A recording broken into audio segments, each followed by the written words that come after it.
నమస్తే, నా పేరు తేజస్విని. బీసీఎన్ న్యూస్ కి స్వాగతం. ముందుగా ముఖ్యాంశాలు. పాలకొల్లులో 3.75 కోట్లతో పలు అభివృద్ధి పనులకు శంకుస్థాపనలు చేసిన మంత్రి నిమ్మల నియోజకవర్గ అభివృద్ధితో పాటు సంక్షేమానికి పెద్దపీట వేస్తున్నామని స్పష్టీకరణ. క్రాంతి కుమార్ మరణంపై సీబీఐ విచారణ జరిపి అందుకు కారకులైన పోలీసులందరిపై కఠిన చర్యలు తీసుకోవాలి వైసీపీ నాయకులు డిమాండ్. వాడపల్లి వెంకటాలయంలో ప్రత్యేక పూజలు, మంగళ వాయిద్య నడుమ శ్రీ స్వామి అమ్మవార్లకు మేల్కొలుపు సేవ, ఐశ్వర్యలక్ష్మి హోమం.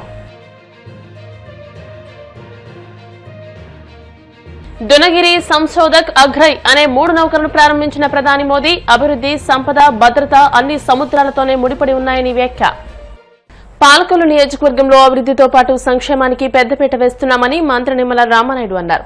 పశ్చిమ గోదావరి జిల్లా పాలకొల్లు పట్టణంలోని 18 నుంచి 31వ వార్డుల్లో 3.75 కోట్లతో నిర్మాణాలు చేపట్టనున్న పలు అభివృద్ధి పనులకు కూటమి నాయకులతో కలిసి ఆయన శంకుస్థాపనలు చేశారు. అనంతరం మావుళ్లమ్మపేటలో జరిగిన బహిరంగ సభలో మంత్రి నిమ్మల మాట్లాడారు. వైసీపీది విధ్వంస పాలనని, అభివృద్ధి అనేదే జరగలేదని, సంక్షేమాన్ని గాలి కుదిరేశారని ధ్వజమెత్తారు. పేదల కడుపు నింపే అన్నా క్యాంటీన్లను రద్దు చేసిన ఘనుడు జగన్ అని దుయ్యబట్టారు. 3,70,00,000 రూపాయలు ఈరోజు నిధులు ఇవాళ మంజూరు. అంటే ఈ రకంగా ప్రజల యొక్క అభివృద్ధి, సంక్షేమమే ఎజెండాగా ఈరోజు ఈ ప్రభుత్వం ముందుకు తీసుకెళ్తూ ఉన్నాం. ఇప్పుడే చెప్పారు మన పెద్దలు, మనం అధికారంలోకి వచ్చి 2 ఏళ్ళు అవుతూ ఉంది. గతంలో 5 సంవత్సరాల వైసీపీ పాలన మనం చూసాం. 5 సంవత్సరాల వైసీపీ పాలన ఎక్కడ కూడా అభివృద్ధి అనేది లేకుండా సంక్షేమాన్ని మాయ చేసి ఆ రోజు ఉన్నటువంటి పరిస్థితి, ఆ రోజు ధ్వంసమైనటువంటి పరిస్థితి 5 సంవత్సరాల పాలన. మళ్ళీ 2 ఏళ్లలోనే వారు చేసినటువంటి తప్పిదాలన్నింటినీ కూడా సరి చేసుకుంటూ, పడకేసినటువంటి పనులన్నింటినీ కూడా మళ్ళీ పట్టాలెక్కిస్తూ ఈవేళ వరుసగా పనులు చేసుకుంటూ వెళ్తూ ఉన్నాం. వారు చేసినటువంటి విధ్వంసాన్ని సరి చేయడానికి మనకి 24 గంటల సమయం కూడా సరిపోవడం లేదని అంటే వాళ్ళు చేసినటువంటి విధ్వంసం ఎంత పెద్ద ఎత్తున చేశారో అదే మాకు ఉదాహరణ. మన రాష్ట్రంలో గొడ్డల పార్టీ తిరుగుతూ ఉంది. గొడ్డల పార్టీ అంటే మీ అందరికీ తెలుసు, విధ్వంసం, కుట్రలు, కుతంత్రాలు ఇవే గొడ్డల పార్టీకి తెలుసు. సొంత బాబాయినైనా సరే గొడ్డల వేటికి కథం, సొంత చెల్లైనా సరే చిల్లి గవ్వకుండా రోడ్డు మీద పడేయడం, సొంత తల్లిని కూడా కోర్టు మెట్లు ఎక్కించడం ఆస్తి కోసం. ఇంతకంటే అన్యాయకరమైన ఇంక మేము ఉదాహరణలు చెప్పక్కర్లా. ఆవు చేలో మేస్తే దూడ చేలో మేస్తుంది, ఎక్కడ గట్టు మీద మేస్తుందా? ఆవు చేలో మేస్తే దూడ ఎక్కడ ఉంటుంది? చేలోనే ఉంటుంది కదా. మరి వాళ్ళ నాయకుడే, వాళ్ళ అధ్యక్షుడే అట్లా ఉంటే ఇంకా వాళ్ళ పాపం వీళ్ళు ఏం చేస్తారు? వీళ్ళు కూడా అదే ధోరణి. అంచేత అటువంటి గొడ్డలి పార్టీ పట్ల మనందరం కూడా అప్రమత్తంగా ఉండాలి.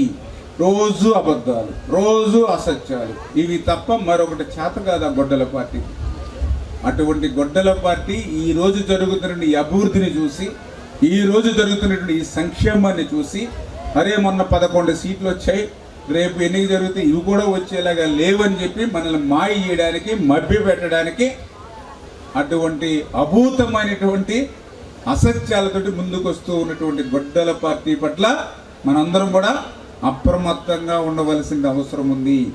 ఒక్క ఛాన్స్ అని అధికారం ఇస్తేనే 20 సంవత్సరాల పాటు రాష్ట్రాన్ని వెనక్కి నెట్టేశారు. ఇప్పుడు మళ్ళీ చంద్రబాబు నాయుడు గారు, పవన్ కళ్యాణ్ గారు, నరేంద్ర మోడీ గారు మళ్ళీ ఆ భారాన్ని మోస్తూ మళ్ళీ ఈరోజు మన పిల్లల భవిష్యత్తు కోసం కష్టపడుతూ ఉన్నటువంటి పరిస్థితి.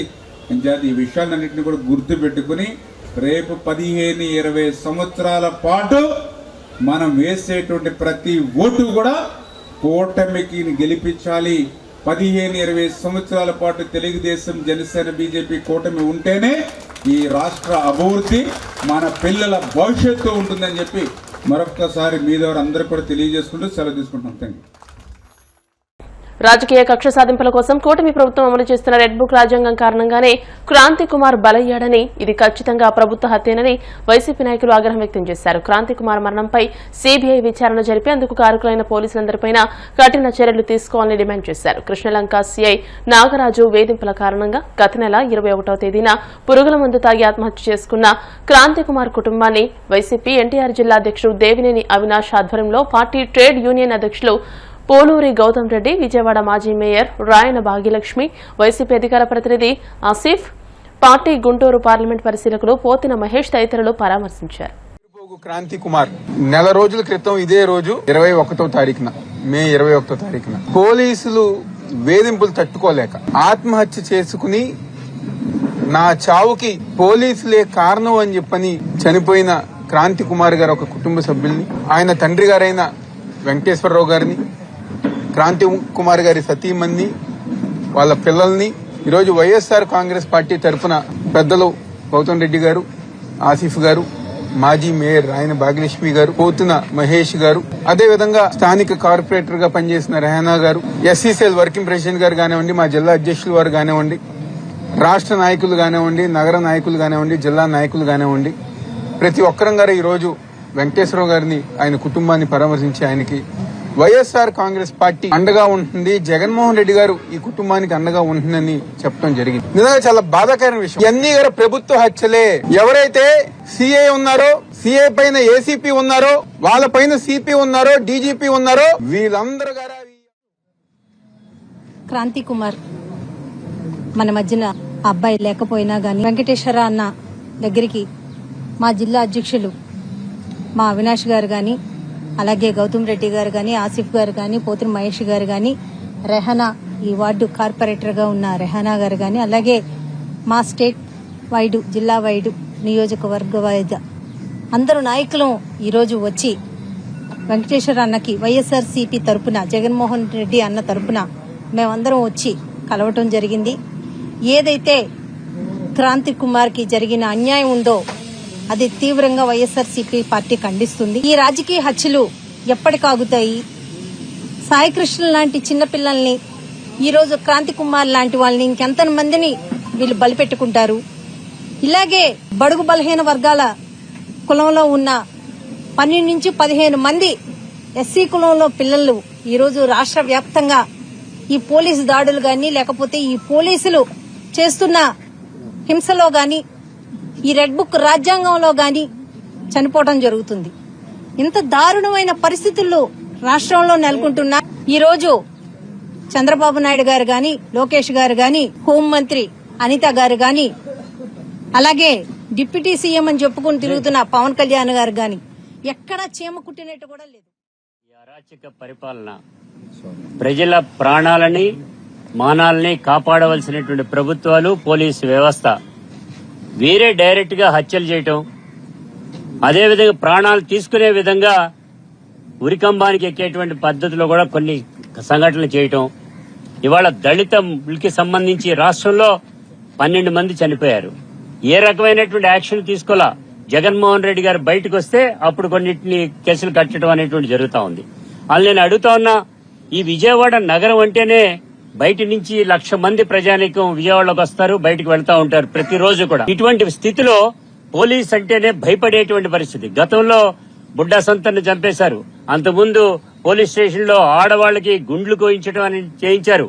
ఇవాళ ఏకంగా మనిషే కనబడకుండా డైరెక్ట్ గా బూడిద కూడా ఇవ్వకుండా చేయటం జరిగింది. రెండోది, నీ అంతటికి నువ్వు మా చేతిలో చస్తావా, నీ అంతటి నువ్వు చనిపోతావా అనేటువంటి పద్ధతిలో ఇవాళ క్రాంతి అనేటువంటి ఎస్బీఐ ఉద్యోగుల సమస్యల పరిష్కారానికి కామ్రేడ్ తారక్ నాథ్ ఎంతో కృషి చేశారని, ఆయన ఆశయ సాధనకు ఉద్యోగస్తులందరూ సహకరించాలని SBI staff union Amaravati circle deputy general secretary V V Prasad పేర్కొన్నారు.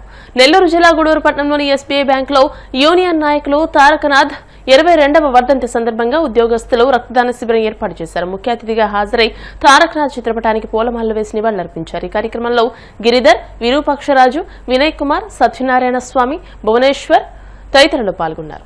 ఇంత అభిమానంతో మీరందరూ ఇంత తెల్లవారి ఇక్కడికి రావడానికి ముఖ్య కారణం తెలుసా? మా పూర్వీకులు మాకు తారకనాథ్ గారి గురించి చెప్పడము, ఆయన గొప్ప విశిష్టత చెప్పడము, ఆయన ఎటువంటి సేవ తత్పరత కలిగి ఉన్న నాయకుడని మాకు చెప్పడము, మేము దాన్ని అదే విధంగా ఆ లెగసీని అంటే కంటిన్యూ చేస్తూ రావడము. సో మీకు కూడా ఇప్పుడు రాముడు దేవుడు అని మీరు చూసారా? రాముడిని ఎవరైనా చూసారా? ఎవరు చూడలే. కానీ రాముడు దేవుని భక్తిగా కొలుస్తాం కదా. అలాగే మన పూర్వీకులు మనకి ఏదైతే చెప్పారో అలా చేస్తున్నాము. అలా మన యూనియన్లో కూడా మనకు రాముడు లాంటి వాడు ఈ తారకనాథ్ గారు. ఇప్పుడు ఈ రోజుల్లో తల్లిదండ్రులు పైన ఒక 4-5 సంవత్సరాలకి మర్చిపోతున్న సందర్భం. అటువంటిది 22 సంవత్సరాలుగా ప్రతి నిత్యం అని తలుచుకుంటూ ఈ రోజుని ఎవరు మర్చిపోకుండా, అదే 2 స్టేట్స్లో కూడా మనం ఇంత భక్తి శక్తులతో ఆయన ఘన నివాళులు అర్పించుకుంటున్నామంటే ఆయన మనకు చేసిన సేవ తత్పరత అయితేమి, మనకిచ్చిన మానిటరీ బెనిఫిట్స్ అయితేమి, మనకిచ్చిన సర్వీస్, మన వర్కింగ్ కండిషన్స్ అయితేమి అంత మెరుగుపరిచిన నాయకుడు మన తారకనాథ్ గారు. మీకు తెలుసో లేదో, మీరు 3-in-1 అప్లై చేస్తున్నప్పుడు న్యూస్ పేపర్ కన్వేయన్స్ అని లక్షణంగా అప్లై చేస్తారు కదా. ఆ న్యూస్ పేపర్ కన్వేయన్స్ తెప్పించిన ఘనత తారకనాథ్ గారు. గతంలో ఆయన జనరల్ సెక్రటరీగా ఉన్నప్పుడు మనకు మన వేజ్ విషయంలో ఏదన్నా డిఫరెన్సెస్ ఏదన్నా ఉంటే ప్యాకేజ్ రూపంలో తీసుకొచ్చిన ఘనత కూడా మన తారకనాథ్ గారు. అతి చిన్న వయసులో 34 సంవత్సరంలో ఆయన మనకు జనరల్ సెక్రటరీ అయినారు కామ్రేడ్స్. ఉమ్మడి స్టేట్స్ అప్పుడు అమరావతి మనకు తెలంగాణ 2 క్లబ్ చేసినప్పుడు ఆయన మన State Bank of India staff and Hyderabad సర్కిల్కి జనరల్ సెక్రటరీగా ప్రాతినిధ్యం వహించారు. తర్వాత చిన్న వయసులోనే ఆయన అంత సమర్థవంతంగా ఒక సర్కిల్ నడిపించడమే కాకుండా అంచెలంచెలుగా మన general secretary of All India State Bank of staff federation అయితే మీ general secretary of National Confederation of Bank Employees అయితేమి, convener of United Forum of Bank Unions అయితేమి, ఇన్ని వైవిధ్యమైన పాత్రలు పోషించి ప్రతి ఒక్క పదవికి వన్నీ తీసుకొచ్చిన నాయకుడు మన తారకనాథ్. ఇప్పుడు కాసేపు ప్రకటనలు.